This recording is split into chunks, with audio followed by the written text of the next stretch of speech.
நேற்று தாவேகா தலைவர் விஜய் அவர்கள் கடுமையான குற்றச்சாட்டை வச்சிருக்காரு. மன்னராட்சி முதல்வரே உங்களுடைய பேரை மட்டும் சொல்றீங்க, செயலில் ஈடுபட்ட மாட்டீங்க உள்ளிட்ட பல்வேறு விஷயங்களை பற்றி பேசியிருக்காரு. தமிழ்நாட்டில் பெண்களுக்கு பாதுகாப்பு இல்லை, பெண்கள் தான் இந்த ஆட்சிக்கு முற்றுப்புள்ளி வைப்பாங்க.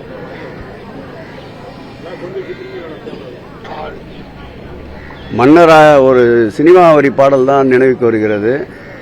மன்னராட்சி காத்து நின்றது எங்கள் கைகளே, மக்களாட்சி காண செய்தது எங்கள் நெஞ்சமே, என்றும் ஆளும் இந்த எங்கள் ஆட்சி இந்த மண்ணிலே, கல்லில் வீடு கட்டி தந்தது எங்கள் கைகளே, கருணை தீபம் ஏற்றி வைத்தது எங்கள் நெஞ்சமே. இதுதான் அவருக்கு பதிலாக சொல்லிக் கொள்கிறேன். பெண்கள் தான் இந்த ஆட்சியை மீண்டும் 2026ஆம் ஆண்டு தூக்கி பிடிப்பார்கள். இன்றைக்கு எங்கு போனாலும் மாண்புமிகு தமிழக முதல்வர் எங்கள் உயிரினும் மேல அன்பு தலைவர் தளபதி அவர்களை வரவேற்கின்ற கூட்டம் எதுவென்றால் அதில் 80% பெண்கள் கூட்டம்தான். எங்களை சுற்றி நிற்பவர்கள் கூட பாருங்கள். பெருநகரத்துடைய மேயர் பெண், பக்கத்திலே நிற்கின்ற சுகாதார நிலைக்குழு தலைவர் பெண், அதன் பக்கத்திலே நிற்கின்ற மண்டல குழு தலைவர் பெண், இந்த பகுதியினுடைய ஹெல்த் ஆபீசர் பெண், இப்படி எங்கும் பெண்கள்.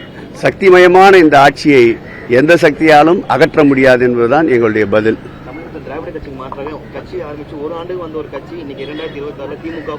அவர் தவறுகின்ற குழந்தை.